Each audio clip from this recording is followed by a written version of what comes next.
Hi folks, I welcome you once again to the Challenge Foundation page.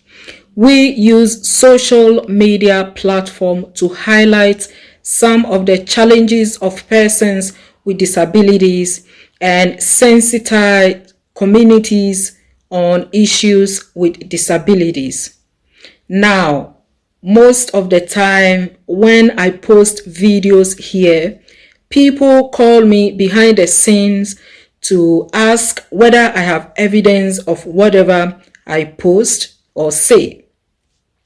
Others also think that Ghana has evolved and some of these challenges of persons with disabilities exist no more.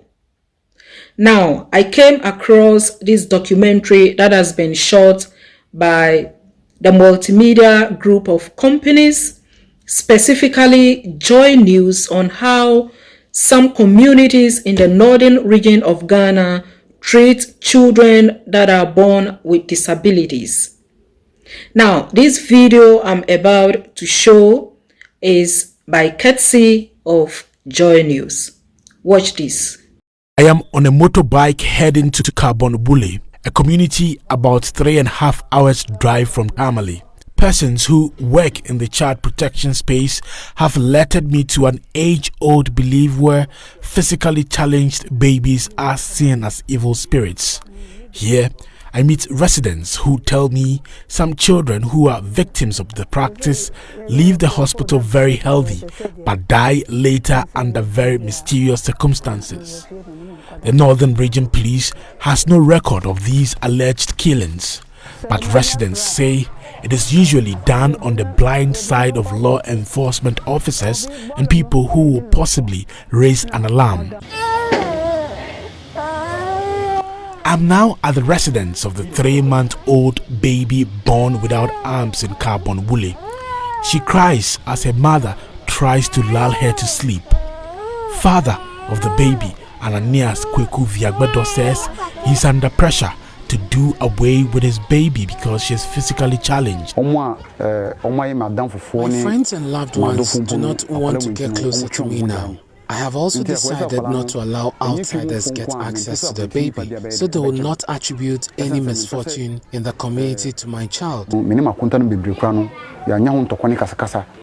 I have had misunderstandings and quarrels with my in-laws. My in-law says my child will die if she enters her house, because that's the belief that such children should not enter her house. Because I'm hospital, that is the belief and practice here. When my child was born, the midwives advised me not to harm him.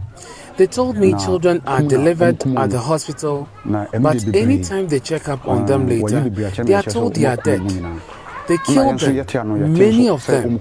We hear it all the time. He says he will not bow to the custom and beliefs of his community.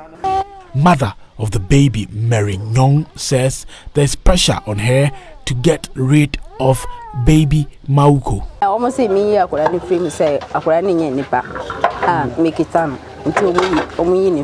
They want to kill my child because they say she's not human.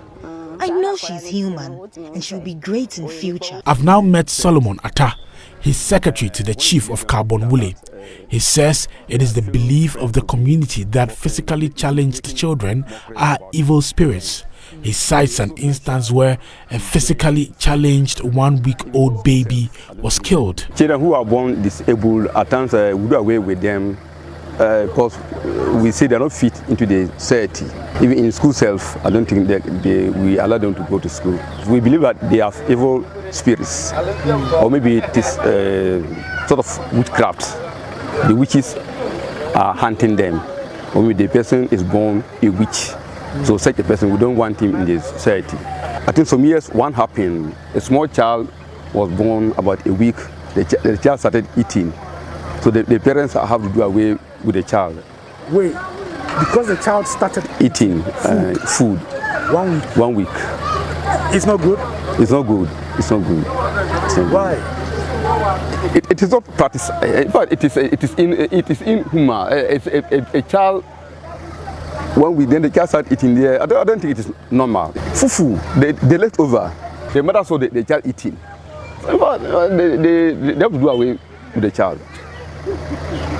So the child was killed? The child was killed. Solomon Atta agreed to take me to the chief priest of Carbon-Wullet, an old man whose name loosely translates as death is better than trouble. He confirms the assertion by the secretary to the chief, as he says physically challenged children are not fit to live amongst humans. It is all part of our belief. They are all from God, but not all of them are from Him. Some of the children do not look like humans. When there are deformities in the leg and other parts of their body, we discard them. What you say? Yeah. You also need to know more than Okay. because Yemukra na Ogobia intimate Usmano. They say you free. We do not live with them because they do not look like humans. Okay, so the hospital, where's Godfred Golden Vovrego is the Mandai district pastor of the Seventh-day Adventist Church.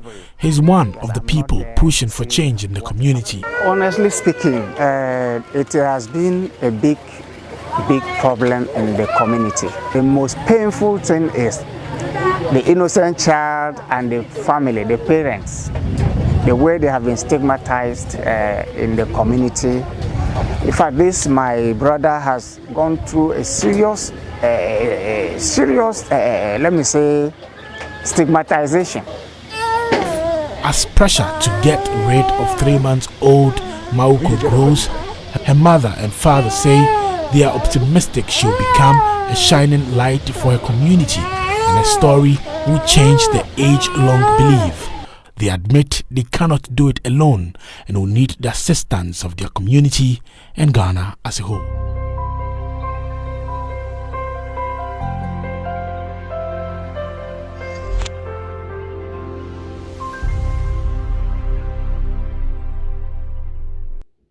Yes, you saw it right.